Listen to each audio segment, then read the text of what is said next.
I'm going to tell you right now, either you're going to control your time or your time's going to control you. Either you are going to dictate the terms of your life or you're going to be somebody who reacts and responds throughout their life. This device right here can both speed up time in your life or it can slow it down. It's not always a speed tool. So one of the tips that I've covered before, but not enough people implement, that I promise you is a quality of maxed out performers that relates to their time, is they control it. They do not react and respond. They dictate the terms of their life most of the time. And that means this: when you wake up in the morning, the greatest thing you could do for yourself is not touch or look at this device for 30 minutes to an hour after awakening. So that when you wake up, you take control of your time. You control the time. You control the beginning of the day. You get clear, you meditate, you pray, you stretch, you think, you go through a gratitude exercise. You control the first 30 minutes of your day. It sets a tone that I'm in charge of my time, not what enters this. If the first thing you do is grab this now dictates the term of your day. This controls my day. What hits this, what email, what text, what call hits this, what Instagram post hit this. This controls me. It controls my time. But if you can stay away from it for the first 30 minutes to an hour, you send a message to your brain, to yourself, that you control time, that this day is on your terms. And again, you stack up a day, a week, a month, a year, 5 years of a lifetime of you controlling and dictating the terms of your life for just the first 30 minutes to an hour every day. It will revolutionize your life. It'll be very difficult to do for the first 30 days, but after 30 days, you'll never have the desire to do it again. You'll completely flip your life around. I'm not suggesting that all maxed out performers dictate every term. Of course I respond. Of course I react throughout my day. It's not the syntax or context of my day. I control my day. There are things throughout every day where we react and respond. There are conversations where someone says something to us. We clearly react and respond. But I'm the assessor of my life, not the assessee. I assess my life. I dictate the terms of my life. I'm not being assessed and I'm not being dictated to by other people all the time in my life. That's a huge separator in how people look at time for maxed out performers. Why is a day only 24 hours? I mean, if the average people in the world, or the majority of people in the world, have a 24-hour day, why does that have to apply to you? Many years ago, I discovered, have you ever had a day where in 4 or 5 hours, you got more in the first 4 or 5 hours done or accomplished in your day than you had in a normal day? You ever have a 4 or 5 hour window, a 6-hour window, like you go, I've got so much done in these 6 hours, it's more than I get done in an average day. And what I found out was, max out elite performers, people that perform at the highest level, they get more done in a 6-hour window than most people get done in a day. And here's why. Most people measure a day by 24 hours. So I started to think, I was young in business. I was in my early 20s. And one of the things that was held against me by other people is you're too young to win. You don't have enough experience. You just haven't enough days of experience of your life, enough days in business to win. And I thought, well, how can I fix that? And here's how you can fix that. And I've adopted this now for almost 30 years. I want the average people I compete against to think they have a 24-hour day. My days are 6 days long. So I want to teach you the concept of running mini days.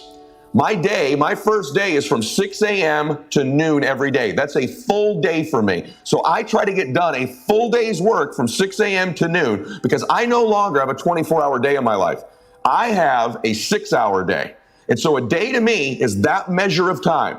It altered the complete direction of my life. It transformed who I am. So now from 6 a.m. to noon is a day. That's my first day every single week, 6 a.m. to noon, Monday morning. And what happens in that 6 a.m. to noon, there's a mental thing we have. I have a whole day to get all these things done. And so we stack and dictate and schedule our day over that 24-hour window of time. You'd be surprised if you shrunk the day to 6 hours, you can get the same things done in those 6 hours you used to get done in 24. From noon to 6 p.m. is my second day.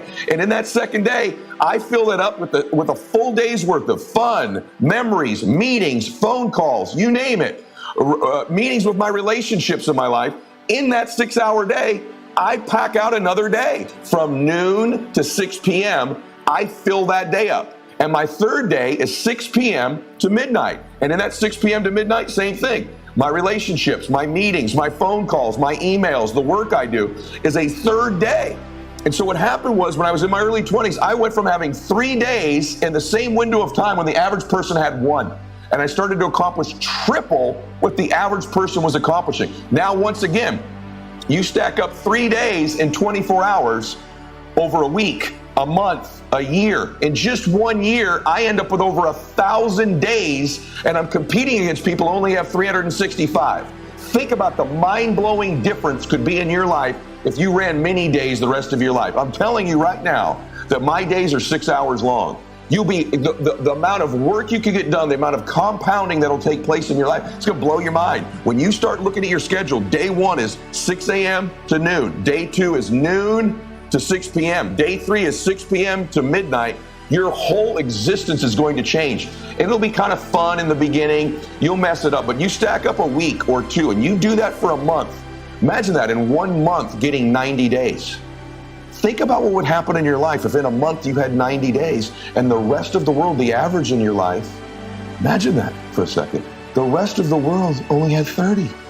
And you stack that up over a year or 3 years. How different would your life be? And I'm telling you, I'm an example of how different your life would be. I'm an example of what that productivity and compounding in your life can look like. More fun, more memories, more meetings, more encounters, more relationships, more experiences, more money, more achievement, more joy, more bliss. I'm creating opportunities constantly. So what I do is I shrink the finish line. So there's sprints all the time. And so because I only have a 6-hour day, I'm gonna hurry throughout that day. I'm not jogging, I'm not walking, I'm in a big hurry. And you're gonna be amazed at the transformation of your life. I may never give you a bigger gift than the concept of 6-hour days. I think I'm one of the only people you'll ever hear explain this to you. But I can tell you, I started to study these successful mentors. My gosh, they get so much done before 9 o'clock in the morning. My gosh, by 1 o'clock, they've accomplished so much. And the average person is just stretching, getting out of bed, done their first appointment or two. Especially you entrepreneurs out there, how critical this is. Because when you're an employee, at least as an employee, to some extent, they control your time. They dictate. You need to be here at 9 a.m. You can't leave until 5 p.m. And so although that's a nuisance, it helps you be more productive because they're paying you, they tell you when to be there. But what happens for most entrepreneurs, they don't realize when you become an entrepreneur, you've taken on 3 jobs, 4 jobs. It requires more time, but people start to relax. My time's mine, my time's free. I love the freedom of being an entrepreneur. There's the greatest fallacy in the world is that you are free as an entrepreneur.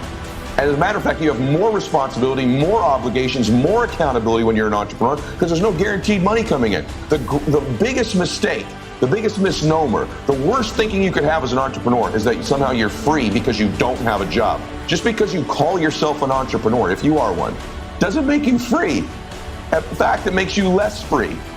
And so what will make you free is really being free, really getting financially independent, really having enough money that you would never need to work again, really having enough money that if you didn't want to take a meeting, you didn't have to. So stop deluding yourself into this false sense of freedom because you call yourself an entrepreneur. It's hilarious, and it's why you're losing. You have this fallacy, this relaxed state of freedom where you're going to get around to doing things and you get to go to the gym anytime you want to. And you're wearing your sweats at 10:30 in the morning, right? You wouldn't do that if you work for someone else. You don't do that when you work for you.